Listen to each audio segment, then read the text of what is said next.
भारत सरकार ने हाल ही में E0 FIR के नाम से एक नई सर्विस शुरू की है, जिसका मकसद साइबर सिक्योरिटी को मजबूत करना और हाई वैल्यू के साइबर अपराधों की जांच में तेजी लाना है। फिलहाल ये सिस्टम दिल्ली में पायलट प्रोजेक्ट के तौर पर शुरू किया गया है, जिसके तहत 10 लाख रुपए से ज्यादा की साइबर क्राइम कंप्लेंट अपने आप FIR में बदल जाएंगी। सरकार अपनी इस नई पहल के जरिए जांच में तेजी लाना और साइबर अपराधियों के खिलाफ तुरंत कार्रवाई करना चाहती है।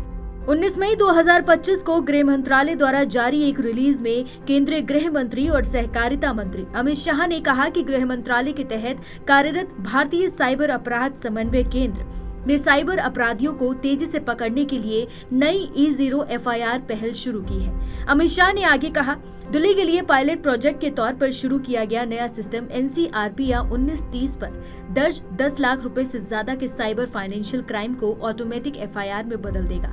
नया सिस्टम जो साइबर अपराधियों पर तेजी से कार्रवाई करते हुए जांच को आगे बढ़ाएगा, जल्द ही पूरे देश में लागू किया जाएगा। मोदी सरकार साइबर सुरक्षित भारत बनाने के लिए साइबर सुरक्षा ग्रिड को मजबूत कर रही है। ये कैसे काम करेगा, अब वो समझिए। नया system national cyber crime reporting portal और साइबर क्राइम हेल्पलाइन 1930 के जरिए दर्ज की गई 10 लाख रुपए से ज्यादा की शिकायतों को ऑटोमेटिक E0 FIR में कन्वर्ट कर देगा। ये FIR इलेक्ट्रॉनिक रूप से दिल्ली के E-क्राइम पुलिस स्टेशन में दर्ज की जाएगी और बाद में जहां घटना घटी है वहां के साइबर क्राइम पुलिस स्टेशनों को ट्रांसफर की जाएगी। शिकायतकर्ताओं के पास अपनी 0 FIR को संबंधित पुलिस स्टेशन में जाकर नियमित FIR में बदलने के लिए अधिकतम 3 दिन का समय होगा। इससे कानूनी प्रक्रिया में तेजी आएगी और जल्द समाधान हो सकेगा।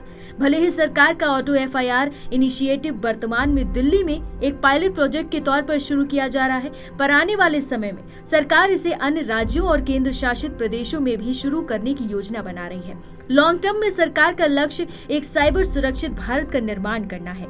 दिल्ली के E-क्राइम पुलिस स्टेशन को NCRP प्लेटफॉर्म पर दर्ज स्पेसिफिक साइबर क्राइम कंप्लेंट्स के लिए E-FIR दर्ज करने और उन्हें क्षेत्रीय पुलिस स्टेशनों में ट्रांसफर करने के लिए आधिकारिक तौर पर पहले ही अधिसूचित किया जा चुका है।